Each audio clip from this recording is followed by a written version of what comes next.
Os gatos domésticos são um paradoxo. Eles vivem com as pessoas desde o início da civilização.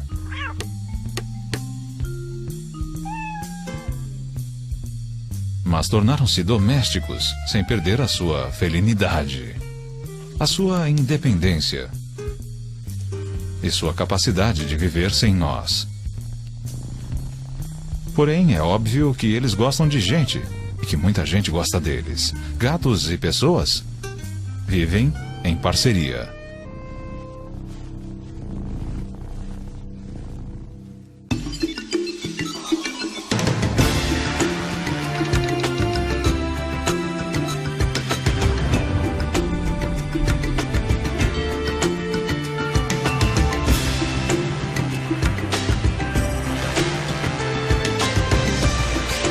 O guia completo.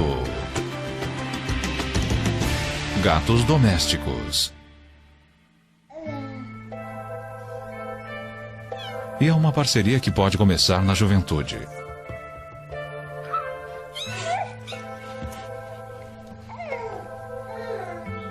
Os gatos, porém, vivem menos que as pessoas e não podem se dar ao luxo de uma infância longa. Um bebê de 6 semanas, a mesma idade desses gatinhos, não consegue correr, pular e explorar.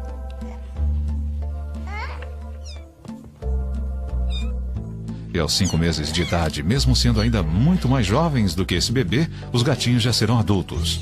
Mas por enquanto, a vida é cheia de aventuras.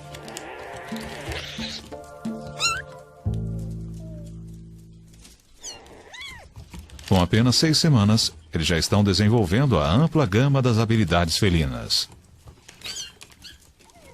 Só falta aperfeiçoar.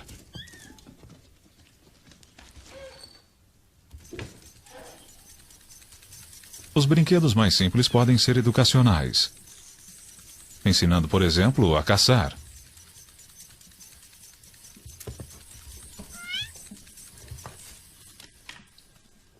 E o que é mais importante para um gato? A estreitar os laços com as pessoas. Se eles não fizerem isso agora, não o farão nunca mais. E crescerão selvagens. A convivência com as pessoas foi boa para os gatos. Com o aumento dos seres humanos, aumentaram também os gatos. Hoje existem cerca de 450 milhões de gatos no planeta, o que torna o gato doméstico a espécie felina mais bem-sucedida. E nem por isso eles perderam a sua independência. Gatos vivem tanto no centro do mundo dos homens quanto à sua margem.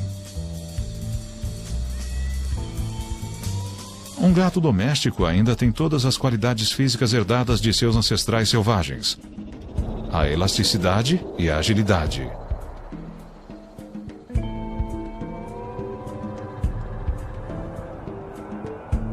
A capacidade de não se ferir quando cai, usando o reflexo de endireitar-se. É a valiosa habilidade de girar no ar e aterrissar, em segurança, sobre as patas acolchoadas.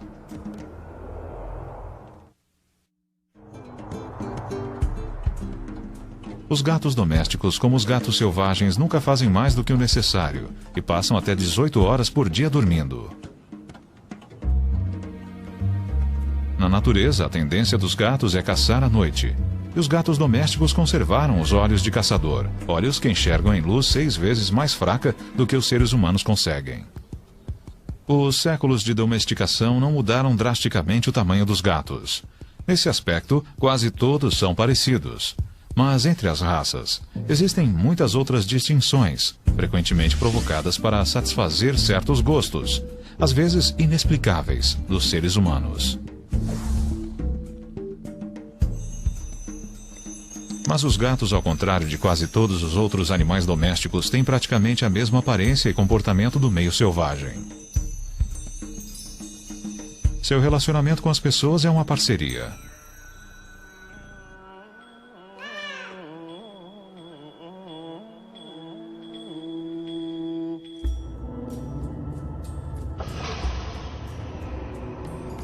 Uma parceria que remonta a quase 4.000 anos, a uma das primeiras civilizações do planeta, o Antigo Egito.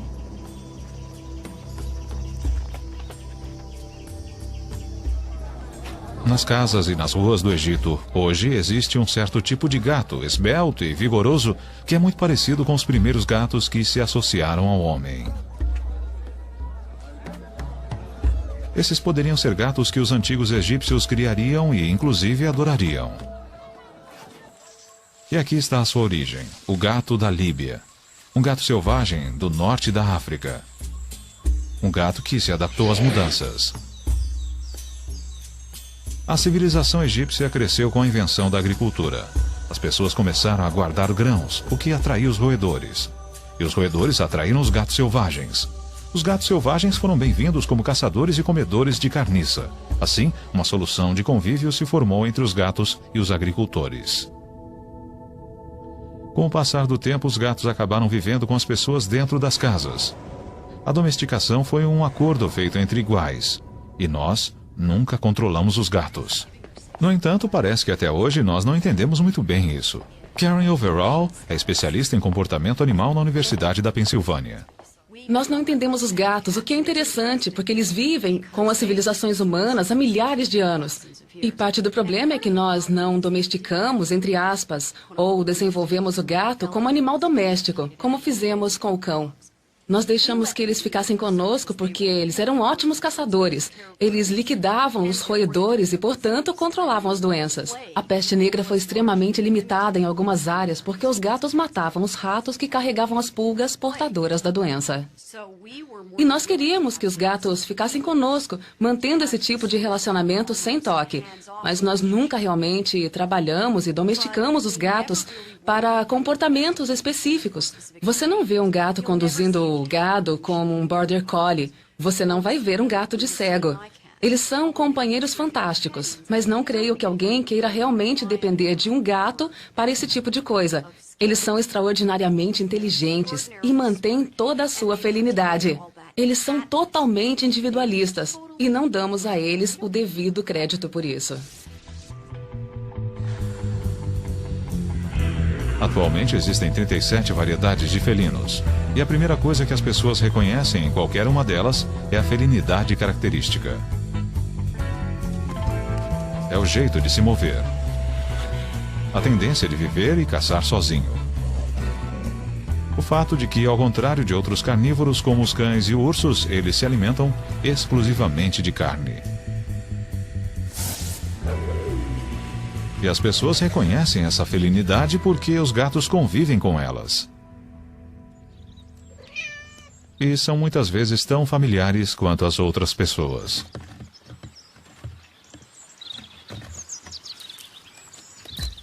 E o que é que faz do gato o animal que ele é? O que lhe dá a sua graça e sinuosidade? A sua excelência como caçador? Começa com a estrutura básica. O esqueleto leve e flexível, porém resistente. A coluna inclui a cauda, que dá equilíbrio. E é o ponto central da incrível elasticidade do gato. Os discos entre as vértebras são mais espessos do que na maioria dos outros animais e as ligações entre os ossos são mais frouxas, aumentando a mobilidade.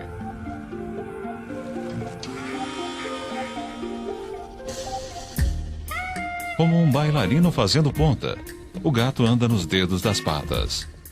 Com isso, o comprimento da perna e o tamanho do passo ficam maiores e o gato ganha velocidade.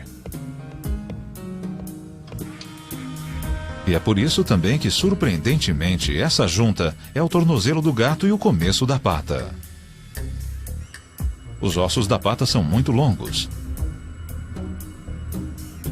E só os dedos fazem contato com o chão, aumentando o impulso e os saltos.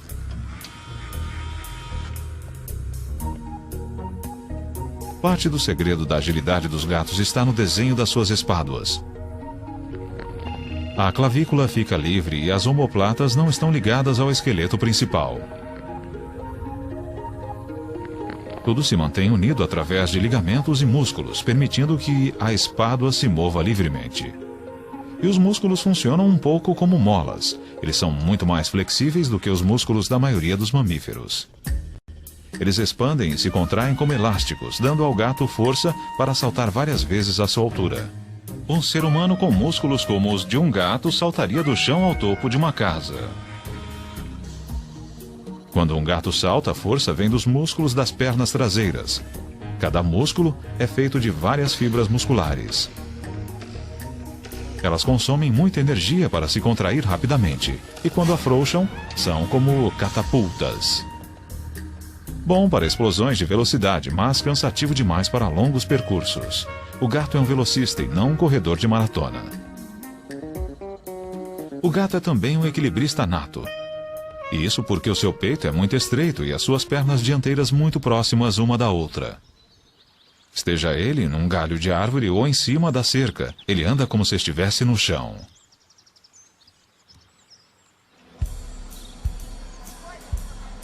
Desde que passaram a viver nas casas, os gatos nem sempre podem exercitar os seus talentos. Mas existem maneiras de transformar o interior de uma casa numa réplica surreal do mundo lá fora.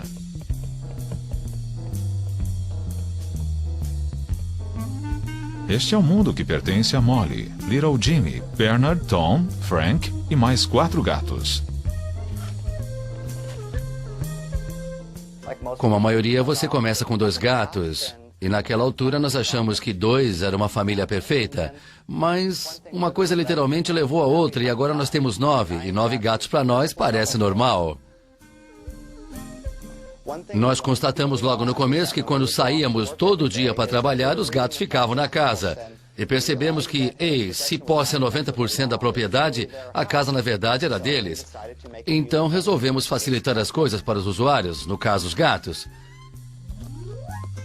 Uma coisa que nós sabemos sobre os gatos é que eles gostam de subir e andar sobre as coisas. Os gatos gostam mesmo das alturas. Eles adoram nos olhar de cima. E agora nós temos cerca de 40 metros de passarelas chegando a quase todos os cômodos. E onde nós estamos, eles estão. Como foi o seu dia hoje, Tom? Oi, Frank. Frank visita a esposa de Bob, Frances, enquanto Tom recebe toda a sua atenção. Mas por pouco tempo.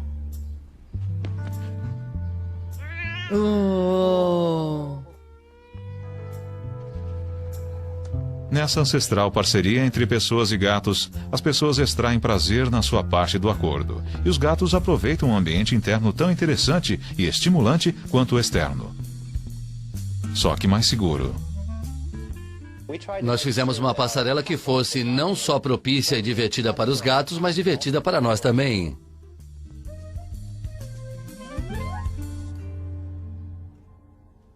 Um outro requisito para a parceria com os gatos foi que esses animais essencialmente solitários aprendessem a viver uns com os outros. No Instituto de Antrozoologia, na Inglaterra, John Bradshaw vem estudando como os gatos se relacionam com os seres humanos e com outros gatos. Seu laboratório é o lar de 11 gatos que vivem num grupo coeso. Os gatos são frequentemente descritos como egoístas, em contraste com o cão, que é um animal muito mais leal. Mas eu não creio que os gatos tenham um conceito de lealdade. Eles veem a sua interação com as pessoas como uma parceria entre iguais, em vez de um relacionamento de subserviência. É claro que eles também são sociáveis. Eu acho que nós subestimamos os gatos nesse aspecto. Eles são muito sociáveis com as pessoas e podem ser sociáveis com outros gatos quando crescem no ambiente certo. Um estudo famoso sobre gatos criados soltos em fazenda, feito em 1977 pelo biólogo de Oxford, David MacDonald, mostrou quanto os gatos podem ser sociáveis. A equipe do professor MacDonald colocou radiotransmissores em 4 gatos e os acompanhou durante 1 ano. Praticamente todos os movimentos dos gatos foram registrados. Eram 3 fêmeas e 1 macho. MacDonald constatou que as fêmeas permaneceram perto da fazenda, num grupo íntimo e amigável. O macho passava 2/3 de seu tempo longe, perambulando, farreando e caçando ratos. Mas ele sempre voltava para casa. O ponto alto do estudo foi quando a equipe testemunhou uma fêmea ajudando outra a dar à luz. Ela agia como parteira, inclusive na hora de cortar o cordão umbilical. Mais tarde, as duas partilharam um abrigo e cuidaram das crias uma da outra. Esse foi o primeiro registro científico de uma cooperação tão íntima entre gatos domésticos semi-selvagens e provou que, deixados à vontade, eles podem ser animais muito sociáveis. O que o trabalho de MacDonald mostrou foi que a sociedade dos gatos não segue uma hierarquia linear, como a do cão ou do lobo. Ela é muito mais uma parceria de iguais, uma cooperação entre fêmeas aparentadas que se reúnem em torno de um determinado lugar onde há bastante alimento e espaço para as crias. As técnicas modernas de controle de pragas estão levando os gatos de trabalho, os rateiros, ao desemprego. Mas ainda existem muitos lugares no mundo onde gatos semi-selvagens vivem juntos. Na ilha italiana de Stromboli, esses gatos estão em toda parte. Aqui os gatos raramente são bichos de estimação, mas há pessoas bondosas que cuidam deles e os alimentam. Uma delas é a senhora Ushi, do vilarejo de Ginostra. Há mais de 40 anos ela alimenta uma colônia que está sempre mudando. Os grupos de gatos existem onde as pessoas fornecem grandes quantidades de alimento e elas podem fazer isso os alimentando deliberadamente ou acidentalmente deixando, por exemplo, comida do lado de fora dos restaurantes. Quando os gatos percebem que ali é uma fonte regular de alimento, eles se reúnem à sua volta e começam a formar uma colônia. E essas colônias são chances maravilhosas para se estudar o comportamento dos gatos, porque tudo acontece numa área restrita que nós podemos observar. Caso contrário, eles se espalham demais e fica bem mais difícil. Para os gatos, a convivência social implica em coisas com as quais seus ancestrais selvagens não se preocupavam. Por exemplo, a comunicação constante. Um gato selvagem pode usar o odor para marcar seu território. Mas esses gatos transformaram a marcação com odor numa linguagem. Com urina e glândulas especiais na face, eles deixam mensagens tão características quanto a voz ou uma assinatura.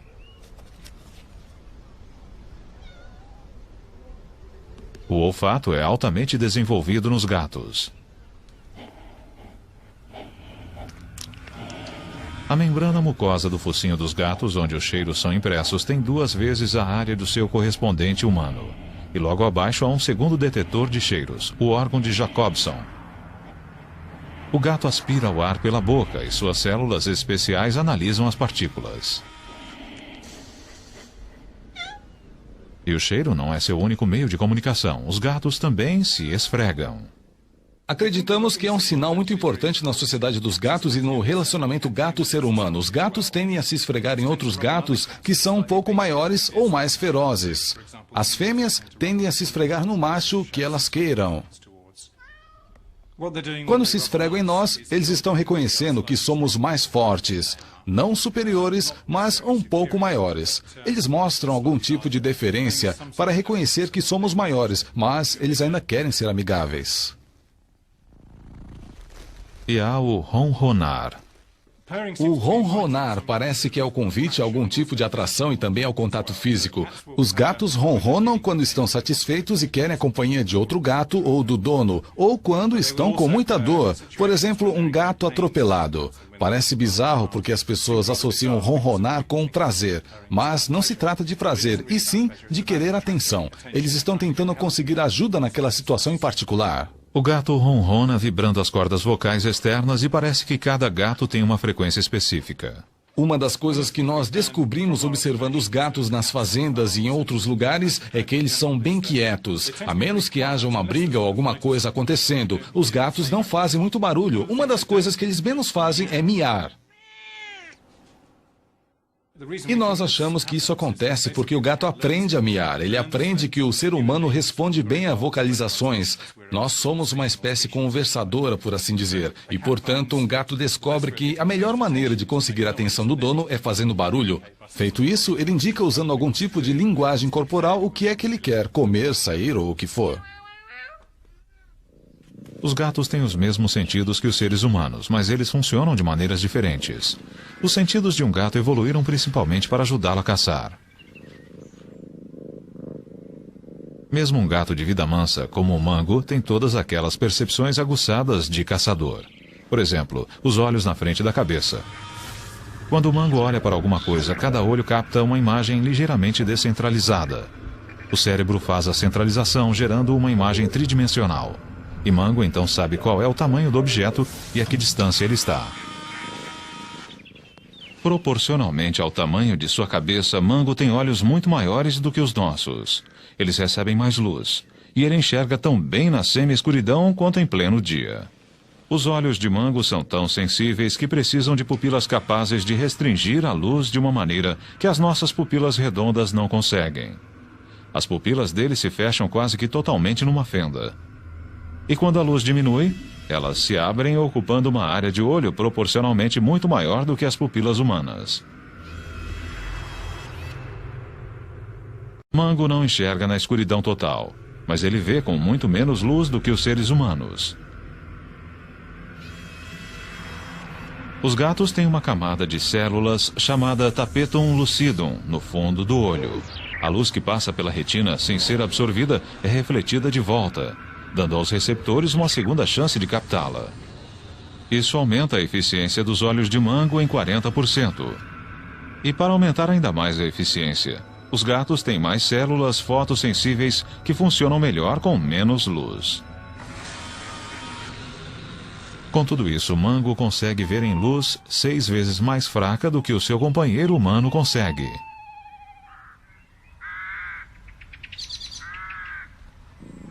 Mas os gatos não são melhores que os humanos em tudo. Mesmo que ele pudesse ser ensinado, Mango jamais conseguiria ler. Seus olhos não são bons para os pequenos detalhes e ele vê uma página impressa como uma folha cinza.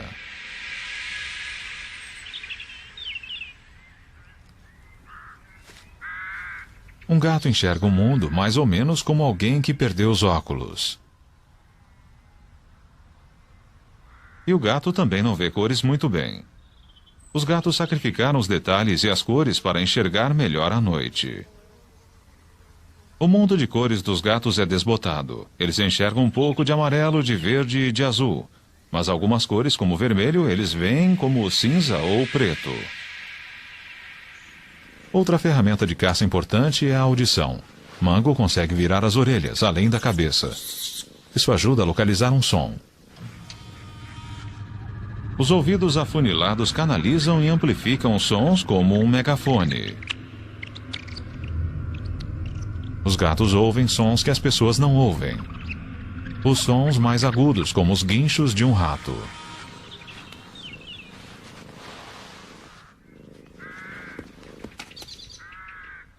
E quando um gato ouve um guincho, ele tem que saber exatamente de onde ele veio.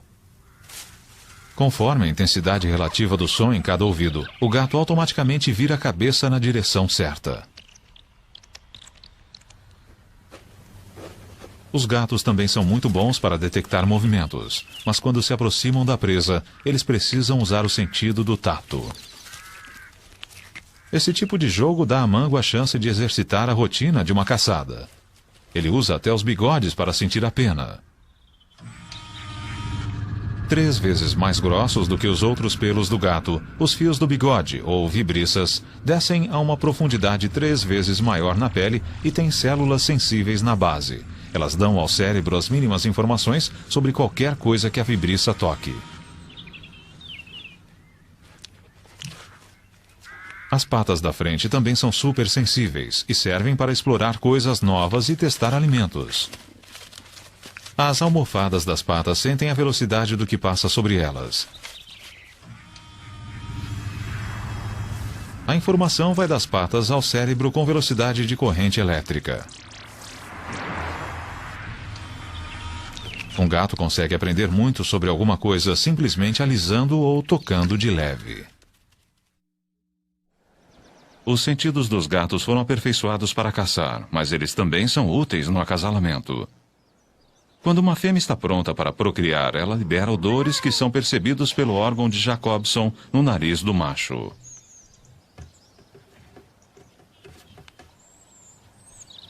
Num grupo livre, vários machos tentarão acasalar com a fêmea. Os gatinhos da ninhada podem ter mais de um pai. Acasalando livremente, a fêmea se certifica de que pelo menos alguns de seus filhotes terão os melhores genes disponíveis. Essa é também uma estratégia para manter a paz. Como nenhum macho terá certeza de quais dos filhotes são seus, é menos provável que ele machuque ou mate algum deles.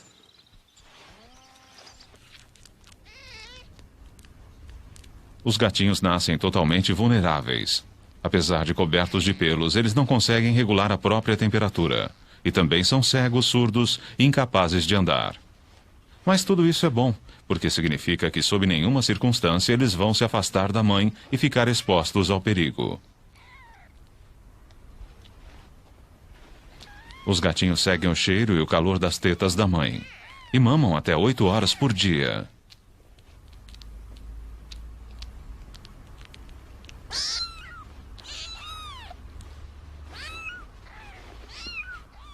Quando não estão mamando, só há uma outra coisa que eles podem fazer: dormir.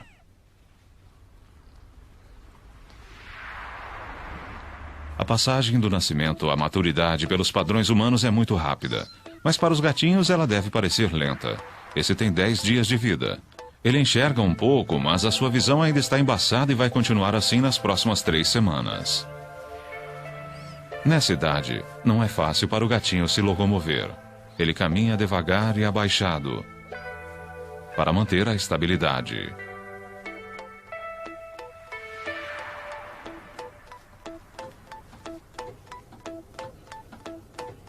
Com 3 semanas, o gatinho já está de pé e andando, embora ainda um pouco trêmulo. Ele ainda não caminha na ponta dos pés como um gato adulto. É uma postura que leva algum tempo para ser aperfeiçoada. Mas, ganhando confiança a cada dia, os filhotes demonstram a necessidade crescente de explorar e brincar. Uma semana mais tarde, a brincadeira está mais animada. Já límpida, a visão é melhor e os gatinhos começam a usar a cauda para ganhar equilíbrio. Com 5 semanas, o gatinho começa a controlar a maior parte das coisas que fazem dele um gato. Seu andar já é mais como o de um gato. Sua audição direcional começa a funcionar.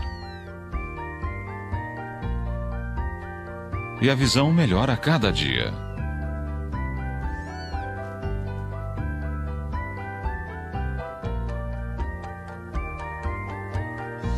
Com 6 semanas, andar não basta. As brincadeiras e a limpeza estão se desenvolvendo.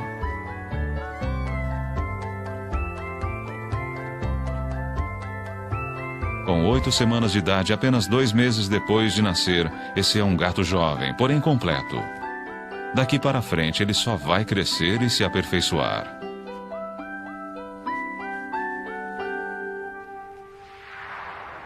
O padrão de desenvolvimento é praticamente o mesmo para todos os tipos de felinos. Mas os gatos domésticos têm mais um aprendizado importante.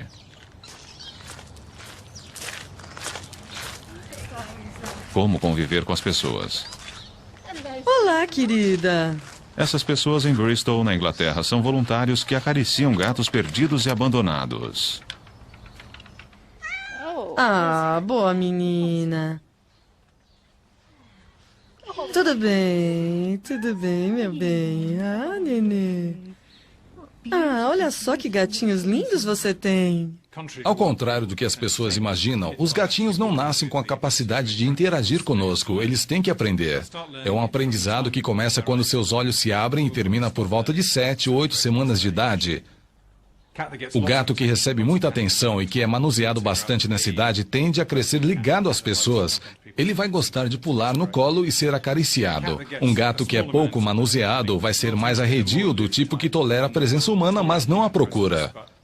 Se eles não encontrarem pessoas nesse período crítico, é pouco provável que sejam amistosos. A tendência é que sejam selvagens.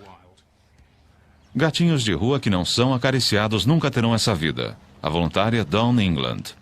Nós procuramos colocá-los num ambiente o mais parecido possível com uma casa, com cortinas, tapetes e cadeiras. Assim, quando eles forem para uma casa, não vão ficar desconcertados e saberão o que esperar. A intenção é que os gatinhos sejam fáceis de lidar. É claro que as pessoas nos dizem como eles são bons gatos, bem domesticados, e é isso que nós queremos.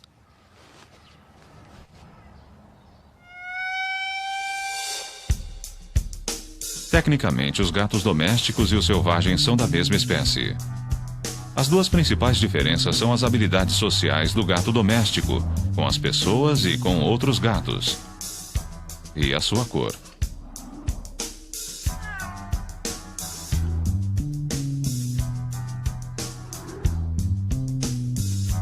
O gato doméstico não precisa de camuflagem. E livre desse requisito, o pelo rajado dos ancestrais, conhecido como tabby, deu lugar a quase todos os padrões e cores que um animal pode ter.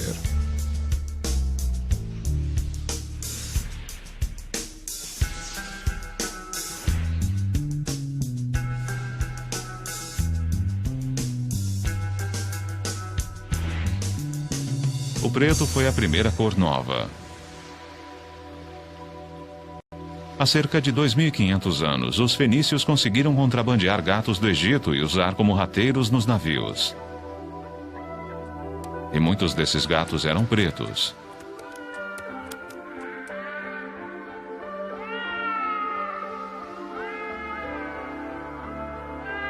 Negociando pelo Mediterrâneo, os fenícios montaram colônias em vários lugares, como Cartago e Gades, que hoje é Cádiz, na Espanha. E os gatos pretos foram com eles. Com o tempo, os gatos se instalaram em toda a volta do Mediterrâneo.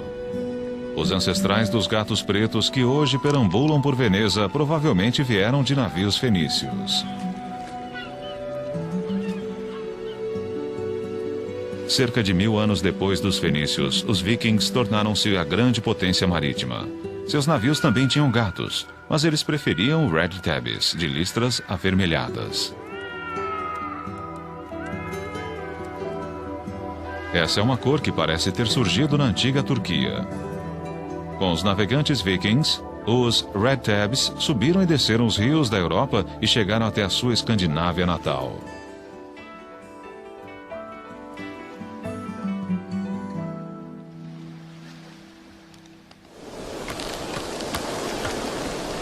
Foi nos navios que os gatos de todas as cores espalharam-se pelo mundo.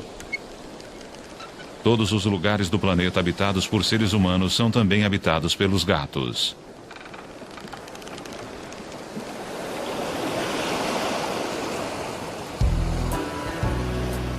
E onde os gatos foram à Terra, sua vida misturou-se à nossa. Esta é Miami, na Flórida, a sede de uma das exposições de gatos mais chiques dos Estados Unidos. Esses não são gatos domésticos criados ao acaso. São gatos de raça, concorrentes caros, trazidos aqui para ganhar prestígio e prêmios para os donos.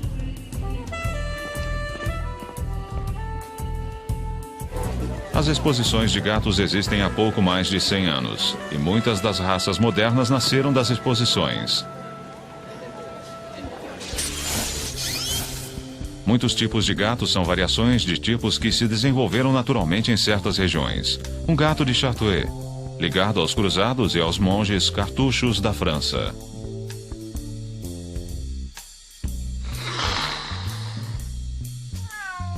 O Angorá, que remonta à antiga Turquia. De lá para cá ele mudou pouco e deu origem ao peludo gato persa.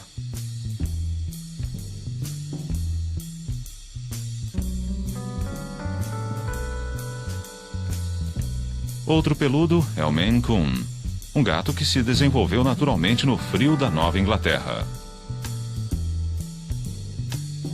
O gato abissínio é uma variedade antiga. Até hoje, esses animais elegantes têm o visual dos primeiros gatos que se associaram ao homem. Foi uma mutação natural que deu forma ao bobtail japonês. Mas hoje ele é uma raça pura.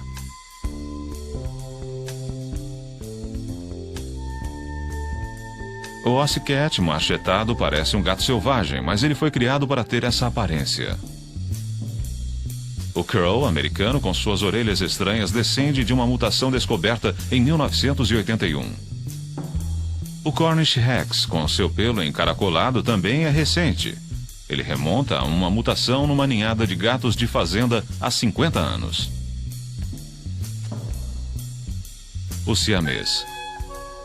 Elegante e inteligente, é um dos gatos de raça preferidos no mundo todo. Essa é também uma raça antiga, cujas origens remontam ao Sião, a atual Tailândia.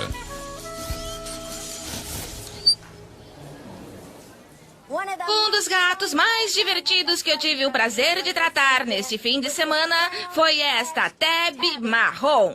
O que eu mais gostei nesta gata foi a fantástica harmonia da cabeça, o focinho curto, o crânio arredondado e a expressão linda, linda, mesmo que ela esteja um pouco para o selvagem. Campeã da exposição, melhor gato da exposição! Os gatos são diferentes de todos os outros animais domésticos porque eles não são criados para um propósito particular, apenas para satisfazer os vários gostos humanos. E quando mudam os gostos, mudam os gatos. Uma exposição de gatos há pouco mais de 40 anos e um gato persa inscrito. Um gato persa inscrito hoje. Dita moda que agora os gatos persas não precisam de focinho.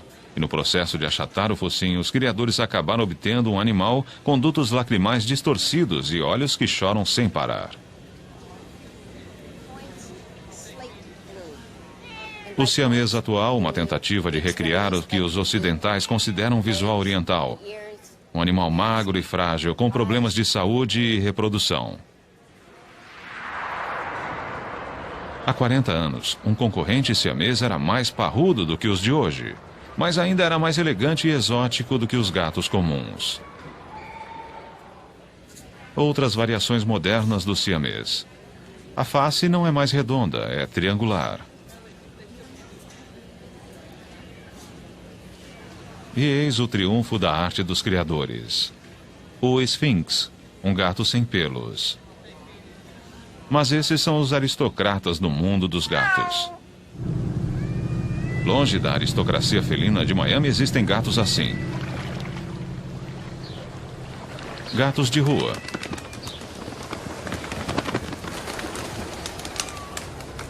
Eles são gatos domésticos que voltaram a ser selvagens e suas crias. Eles vivem em colônias à margem das nossas vidas e, para sobreviver, dependem um do outro e das esmolas humanas. Vem, neném. Vem, gatinho. Oh, vem, neném. Nos Estados Unidos deve haver 60 milhões de gatos vivendo assim. Algumas cidades têm programas de esterilização de gatos de rua. Aqui em Orlando, na Flórida, fica a sede do CARE, um grupo de atendimento aos gatos. Connie Graham e Barbara Logan capturam e levam gatos para a castração. Eu estou mesmo querendo um macho amistoso, bege e branco. Que idade você acha que ele tem? Mais ou menos um ano. Muita gente acha que seria melhor sacrificar, matar esses gatos de rua. E é isso que vem sendo feito há anos. O grande problema é que isso não funciona. Existem mais gatos de rua do que nunca por aí. Ninguém sabe quantos. É impossível contar. Mas as estimativas são de milhões, dezenas de milhões. Esses gatos eram os bichos de estimação de alguém. E as pessoas se mudaram e os deixaram para trás, não quiseram mais. Se cansaram deles e os jogaram em algum lugar. E os gatos que não foram castrados ou esterilizados acabam encontrando outros gatos também férteis e começam a procriar. E o que começa com 1, 2 gatos, de repente é uma colônia de 20, 40. Numa área em que foram postas armadilhas para o nosso programa, foram pegos mais de 80 gatos, numa única área, o que é incrível. Em teoria, uma gata pode gerar milhares de descendentes. É claro que causas naturais impedem que isso aconteça, mas para todos seria melhor que as gatas de rua não procriassem nunca. Os gatos nem sempre são animais fáceis de se apanhar. Mas em Orlando, em todo o condado de Orange, organizações como a CARE apanham quantos puderem. Sempre com reforço por perto e sempre preparados para não estressar o animal. Na clínica de esterilização, chegam gatos de todos os cantos da cidade. Até filhotes. Espera-se que eles logo encontrem um lar amoroso. É quase como uma linha de montagem. Os gatos são anestesiados, preparados e levados para serem castrados. É eficiente e indolor.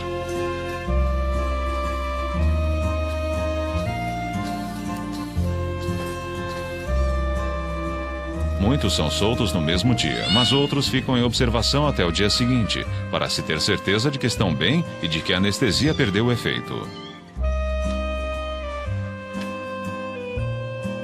A maioria volta para a colônia de onde veio e continua sua vidinha. Você está em casa, pequenino. Sabe onde está?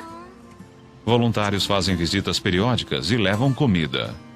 Ah, que bom menino. Bom menino. Se nós ajudarmos um pouquinho, esterilizando e vacinando contra algumas doenças que eles podem pegar, eles terão uma chance muito melhor de viver uma vida normal e, inclusive, longa. Nós não acreditamos que mortos eles estariam melhor. A vida é preciosa e a morte é uma coisa que todos temos que enfrentar. Mas a morte desnecessária é uma coisa que queremos evitar. Provavelmente não haveria tantos gatos de rua se as pessoas entendessem melhor os gatos e o que é preciso para tê-los. Classe, eu tenho o prazer de trazer hoje um convidado especial. O nome dele é E como os Hector. gatinhos aprendem sobre as pessoas, as crianças precisam aprender sobre os gatos. Quem tem um gato em casa? Ótimo, Roberto e Alexis têm gatos em casa. Como é o nome do seu, Roberto? Tico. Alexis, qual é o nome do seu gato? Fluffy. Fluffy.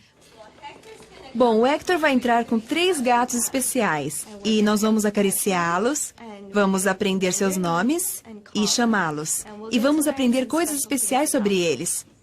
Prontos? Pronto! Ótimo. Em Miami, Hector Castaner e seus gatos, conhecidos como Buster e a equipe F, levam a mensagem às escolas. Veja o que eu trouxe hoje. Ai, que lindinho! Este é o Flashback. Este é o Buster. Eu quero Buster! Sim, senhor. Buster, vem, Buster. Qual é o nome dele? Fale com ele. Eu quero segurar o Buster! Eu quero brincar com ele. Esse gato está ajudando as pessoas a ajudar os gatos. E existem gatos que ajudam pessoas a ajudar pessoas. Marilyn, acho que encontrei as amostras que estávamos procurando dos guepardos do norte da África. Que bom! Stephen O'Brien, do Instituto Nacional do Câncer. Nós nos interessamos pelos gatos há cerca de 15 anos, quando percebemos que existe uma série de doenças que são fatais nos seres humanos e também nos gatos. Foi no final da década de 80 que a versão felina do vírus da AIDS foi descoberta. E nós tivemos a curiosidade de saber se o vírus que estava causando a doença semelhante à AIDS nos gatos domésticos havia atingido alguma outra espécie de felino. Talvez estivéssemos no início de uma epidemia que iria dizimar todos os felinos, como as populações humanas estavam sendo dizimadas onde surgiram epidemias de AIDS. Era uma perspectiva horrível. 36 espécies de felinos no mundo, quase todas já em risco de extinção. E agora ameaçadas, por incrível que pareça, pela AIDS. Mas quanto mais amostras de sangue de várias espécies de felinos o Instituto coletava, mais parecia que havia algo além nessa história. O que nós descobrimos foi exatamente o que não esperávamos, ou seja, que virtualmente todas as espécies de felinos do planeta tinham algum nível de infecção e exposição à versão do vírus que causa a AIDS no gato doméstico. Mas a diferença é que esses felinos, os felinos selvagens, pelo menos os que examinamos, não estavam adoecendo. Eles não desenvolveram a deficiência imunológica e isso era um mistério. O que aconteceu com alguns desses felinos foi que eles desenvolveram defesas genéticas contra uma doença fatal, como o vírus da AIDS.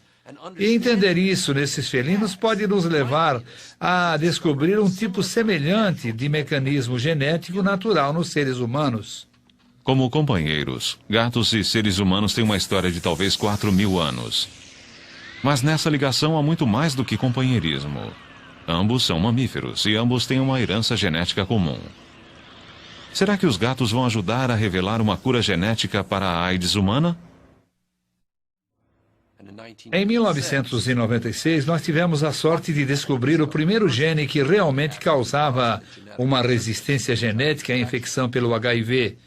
E isso nos levou a uma meta, por assim dizer, de novos remédios que imitem os efeitos dessa resistência genética natural a uma doença infecciosa fatal. Matando os ratos. Os gatos levam o crédito de ter restringido a peste negra. Será que estudar os seus genes vai ajudar a deter uma doença que, em certas partes do mundo, já atingiu proporções epidêmicas? Afinal, os gatos são nossos velhos amigos. Eles chegaram ao mesmo tempo que a civilização. E de todos os animais que domesticamos, são os únicos com os quais não temos um relacionamento de senhor e subordinado. Os gatos escolheram ficar conosco, e nós vivemos com eles, dentro das nossas casas. Por uma única razão: nós gostamos deles, e eles gostam de nós.